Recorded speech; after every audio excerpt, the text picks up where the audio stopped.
Dateline, Desert Evening News, May 2nd, 1904. Quote, "There was an elevator accident in the Dooley block this noon, but for the quick action of the safety brakes might have resulted in serious injury. The west cage was coming down with an unusual heavy load and it got away from the elevator boy. It would have dashed through to the cellar with a crash when the safety brakes sprung just below the second floor, stopping the cage almost immediately. The passengers were given a bad jolt, and the cage was jammed just against the guides. There the cage stuck for some 20 minutes until the janitor and engineer could get a stepladder and cut out the netting above the door. Then the passengers, suffused as to their minds with thankfulness and wiping boards of perspiration from their perturbed brows, descended by the stepladder to terra firma. Mr. Dooley expressed himself as highly pleased with the action of the safeties." End quote. I'm Wendy. This is Demolished Salt Lake and the story of the Dooley Building. Hello and welcome to episode 27. This is the story of a building built by a prominent businessman, designed by a famed Chicago architect, and lost way too soon. This story is very reminiscent of what is happening right now to our historic buildings. We didn't learn our lessons from the loss of this building, and I'm afraid we're still making the same mistakes with our current historic built environment. Let's start with some background about John E. Dooley. He was born in 1841 to a farming family in Illinois. At 21, he ventured to San Francisco to make his fortune. He secured a job with Wells Fargo, and in 1873, he was transferred to Ogden, Utah as an agent. After a few years, he was promoted to cashier of the company. During this time, he established the Utah National Bank of Ogden and served as its president for the remainder of his life. He moved from Ogden to Salt Lake City in the 1880s. In Salt Lake, Dooley amassed quite the resume. He worked for Wells Fargo, was president of the Utah Title Insurance and Trust Company, which later became Utah Savings and Trust in 1900. He was associated with large corporations such as the Island Investment Company, which I'll come back to in a minute, John E. Dooley Company, and the Syndicate Investment Company. In addition to his real estate ventures, he was president of the Salt Lake City Board of Education, regent of the University of Utah, chairman of the Territorial Board of Equalization, chairman of the Board of Public Works, chairman of the Republican State Central Committee, and a Salt Lake councilman. He was also one of the founders of the Alta Club, which was Salt Lake's first social club. Now I want to touch back on the Island Investment Company. This company owned Antelope-Island on the Great Salt Lake for a time and are responsible for introducing bison on the island. So you have to thank John Dooley and his partners for the herd that we know and love on the island today. So we've established that Dooley was a very busy and important man, and no surprise that he was also one of the wealthiest in the city. He used some of this wealth to purchase a lot on the southwest corner of 2nd South and West Temple in downtown Salt Lake to build what he touted as, quote, the finest business block in the city, end quote. He filed articles of incorporation for the Dooley Block Company in September of 1890, naming him as president.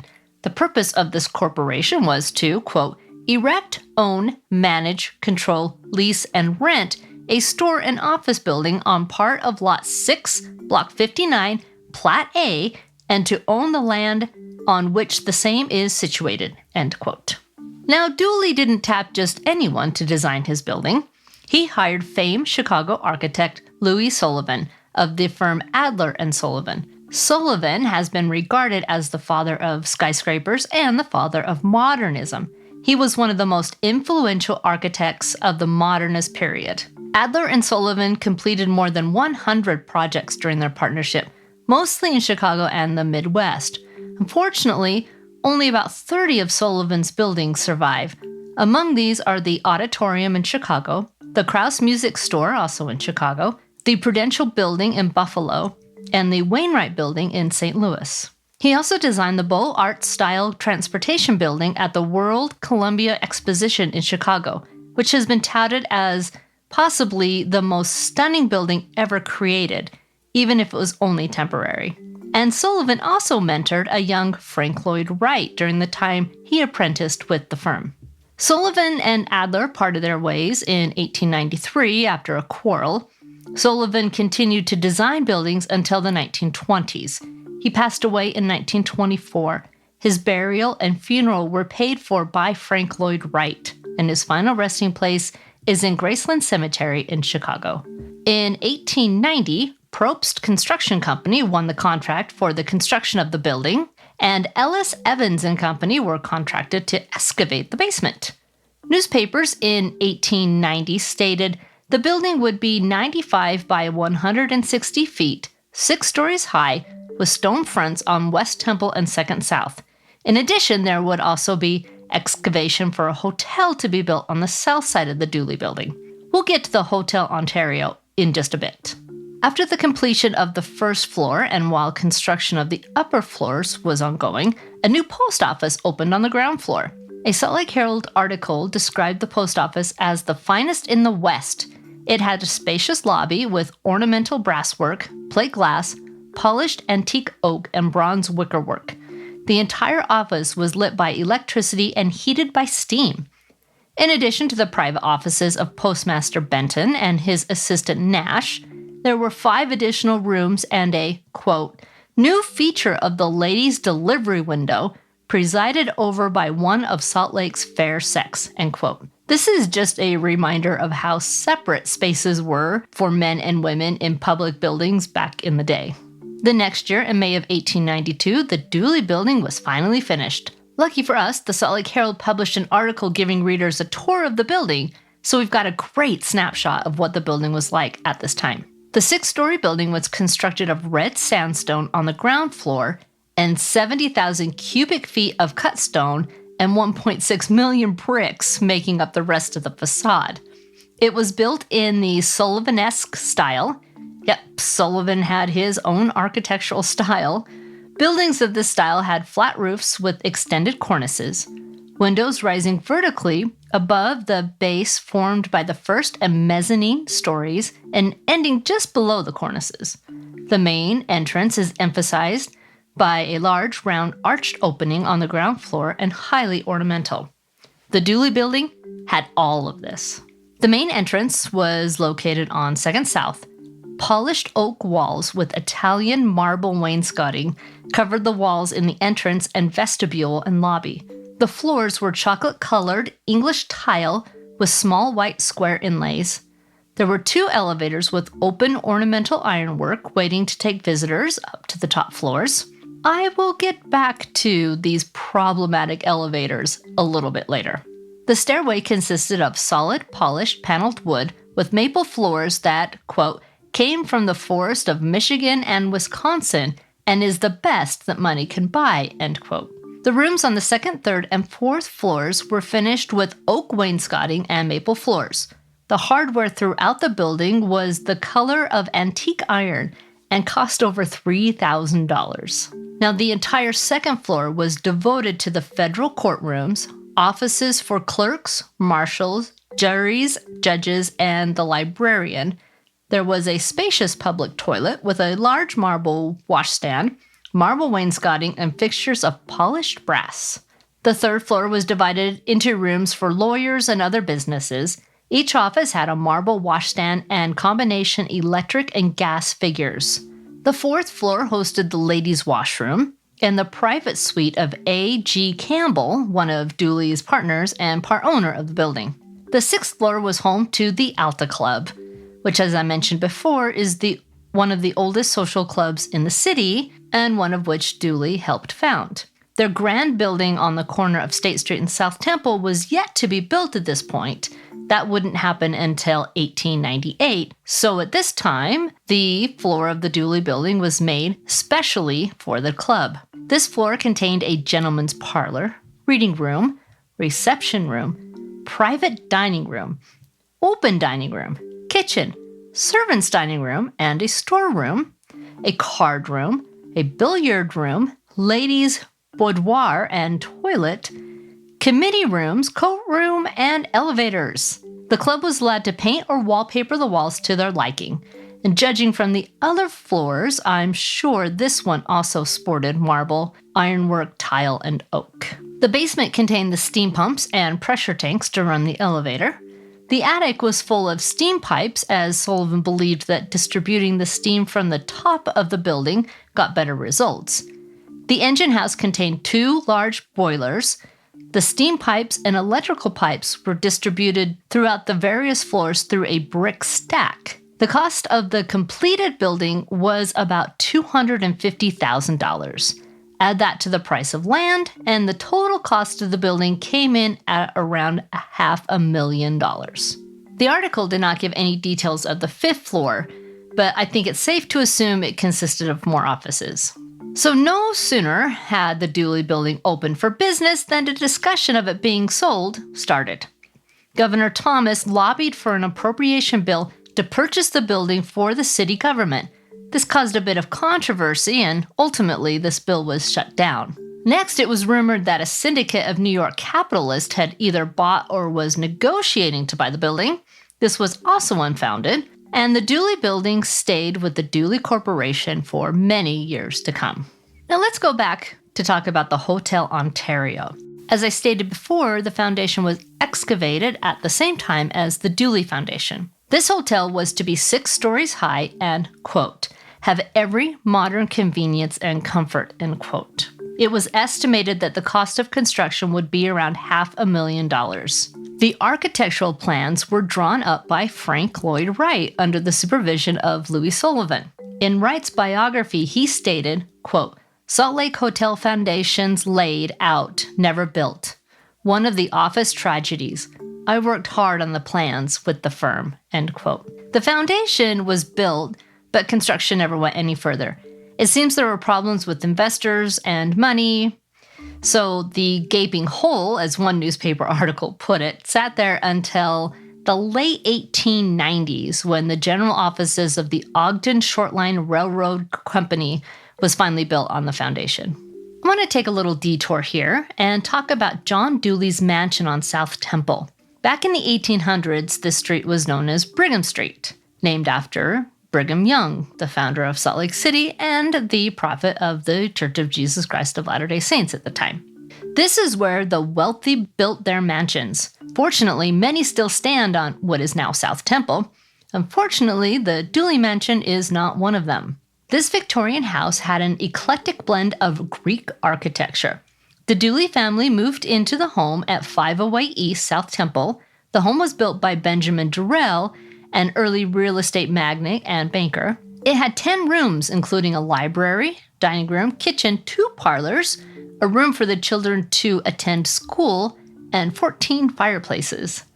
In addition, it had a square tower where John had an advantage point of seeing the entire city. A spacious carriage house was located in the back. In April of 1908, a small boy playing with matches started the carriage house on fire, and it was a total loss. The Dooley family owned the mansion until 1945 when it was sold to Doxey Layton Real Estate Company. I'll come back to the fate of the historic mansion a little later. Back to the Dooley building. In May 1896, a letter to the editor in the Salt Lake Herald Republican stated, quote, ought not the council to appoint an inspector of elevators for the city? Their use has become so general, and the dangers besetting that use is too great that their operations is a matter of undoubted public concern. Of course, the owners of the buildings are liable for personal injuries, but damages or a poor return for permanent disfiguration or loss of life. Take the Dooley building elevators for an instance. One of the finest buildings in town. The elevator service is a continual menace. Only the other day I was in the elevator with several others when we were carried to the roof and were tied there for some time while the boy crawled out and went down to the basement to release us. This is not an unusual occurrence, and while no injuries were sustained, it is no pleasant thing to know you are boxed up in an elevator which may take as strong a notion to drop to the bottom as to run to the top, and which is as uncertain as an unbroken Mustang, end quote. It seems the elevators in the Dooley building were very problematic. In September 1892, just a few short months after the building opened, an elevator boy was severely injured when he tried to step out of a malfunctioning elevator only to have it begin to descend on him. He tried to jump back in, but his head was caught between the roof of the elevator and the casing on the side. He sustained cuts and nearly severed his ear. Some passengers in February of 1900 decided to take the mess around and find out approach to roughhousing in the elevator. Their shenanigans caused Leroy Adams, the operator, to get awful close to the lattice door ironwork. He saved himself from any harm by letting go of the controlling lever and allowing the elevator to rapidly descend. This scared the passengers enough that they stopped and I'm sure tried to hang on for dear life.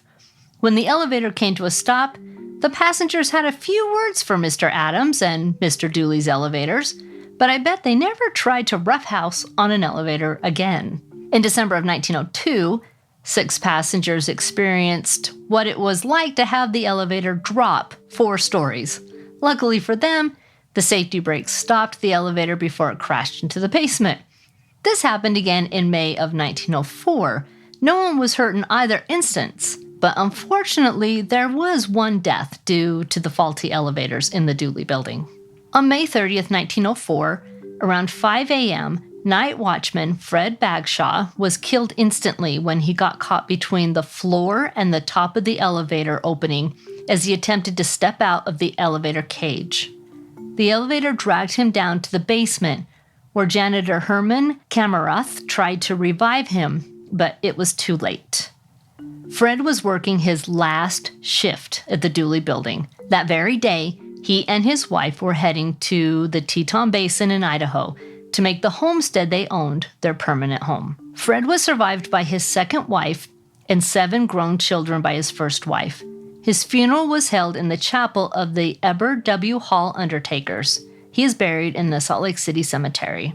In September, Harriet Russell, administrator of Fred's estate, filed a suit against the owners of the Dooley building in the amount of $10,000 for damages caused when Fred died in their building. In February 1905, the suit was dismissed without prejudice, meaning another suit could be filed again in the future, but another one was never filed.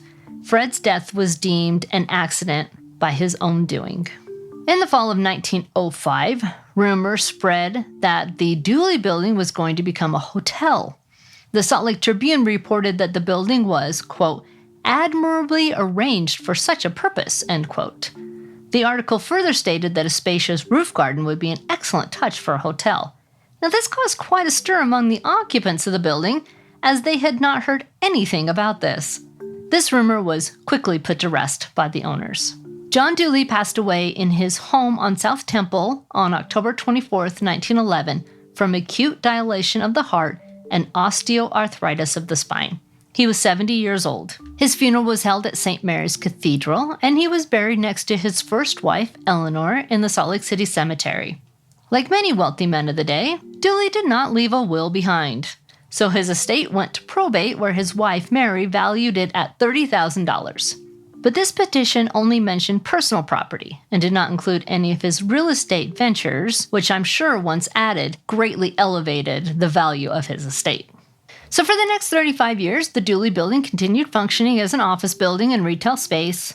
In the summer of 1946, it was purchased by Vern McCullough, an attorney and former wrestling promoter.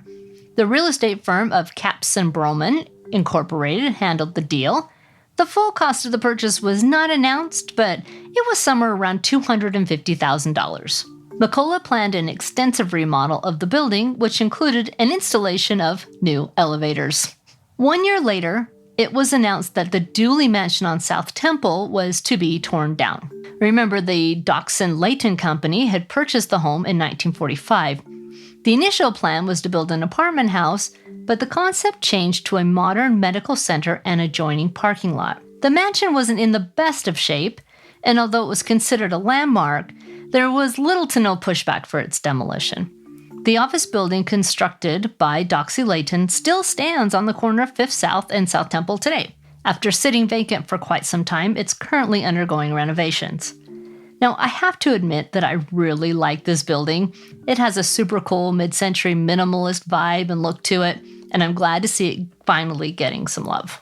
Soon, the Dooley building would face the same fate. A letter to the editor in the Salt Lake Tribune in July 1962 foreshadowed what was to come. In his letter, Gordon Pritchard Jr. calls Salt Lake City the, quote, bulldozer city, end quote. He goes on to write that in other parts of the state, one could still see, quote, the charm and flavor of an earlier period in the delightful old architecture, but in Salt Lake City, this is gone, end quote. He pleads for saving the ZCMI building, the Tabernacle, and the Dooley building. He states, quote, these three gems cannot be replaced and should be kept as reminders of the fine artistic sense that was once present here before we all became victims of the replica cult. The replicas present and planned for this city are nothing more than monuments to mistakes regrettably recognized too late, end quote. Out of the three buildings he mentioned, only the Tabernacle still stands, and the facade of the ZCMI building is still intact. By the summer of 1964, Mr. McCullough announced that the Dooley building was to be razed. He stated economic loss in operating the building and an unattractive environment in the vicinity as the driving force to tear it down. The building's losses ran between $15,000 and $25,000 yearly and only had about 20% occupancy rate. McCullough had no immediate plans for building something else. He was just going to tear the building down and pave it over. Now, this did not sit well with many people in and out of the state of Utah. There were many letters in opposition printed in local newspapers. Franz Stick Jr. from Yale University Department of History stated that the building is studied in architectural courses across the country, and it is both tragic and immoral to demolish it. He goes on to write, quote, in terms of modern architectural technique, the Dooley building may appear outdated. However, in terms of urban placement, street definition, and sculptural significance, it far surpasses the majority of Salt Lake's modern buildings, end quote. Donald Hoffman from Kansas City, Missouri, calls out Salt Lake Mayor Brecken Lee in his letter. He blames the American Institute of Architects, Mayor Lee, and other informed citizens for doing nothing to prevent the loss of yet another great Sullivan building. Paul Sprague, assistant professor of architectural history at Notre Dame, wrote in his letter that he, quote, wished to protest the demolition of the Dooley block, end quote. He points out that it is the sole surviving Sullivan building west of Iowa, and that it is a monument deserving of civic pride. He ends with, quote, it is difficult to understand the decline in moral and aesthetic standards that permit so wanton an act for no higher reason than economic loss, end quote. Ralph Cole, curator of paintings and sculptures at the W.R. Nelson Gallery of Art in Kansas City, Missouri, wrote, quote, it is only by utter lack of imagination that buildings such as this are razed rather than saved for useful function in our cultural life. At least there should be a stay of execution as regards to the demolition of this building until some wise heads can devise a practical means of saving it, end quote. That stay of execution never happened. The week before Christmas in 1964, the wrecking ball started taking down the Dooley building. Fred Garcia, owner of Fred's Demolition Company, who was hired for the demo, stated in an Ogden Daily Herald article, quote, ain't seen nothing like it. We'll tear apart floor by floor. The steel will keep it from collapsing, end quote. One of the workers asked, quote, why they want to tear this thing down anyway? Looks good to me, end quote. In the same article, McCullough stated, quote, I offered it to the city, to the auditorium board, to anybody who would take care of it at no cost at all. I only asked for comparable footage elsewhere, but nobody wanted it. I don't have the money to preserve a monument. I know if this building were in New York or some other area, they would save it. We're too young in the West to appreciate its value, end quote.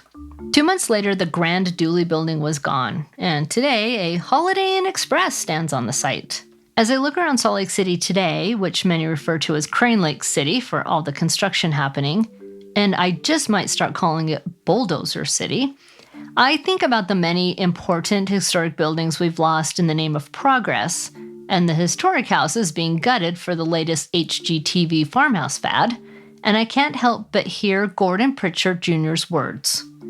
These gems cannot be replaced and should be kept as reminders of the fine artistic sense that was once present here before we all became victims of the replica cult.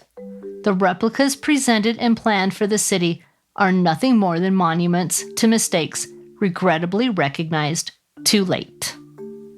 Make sure to follow me on Instagram and Facebook at Demolish Salt Lake Podcast for cool pictures and additional content. I'm also on Twitter at DemolishedSLPod. As always, thank you so much for listening, and I will see you soon.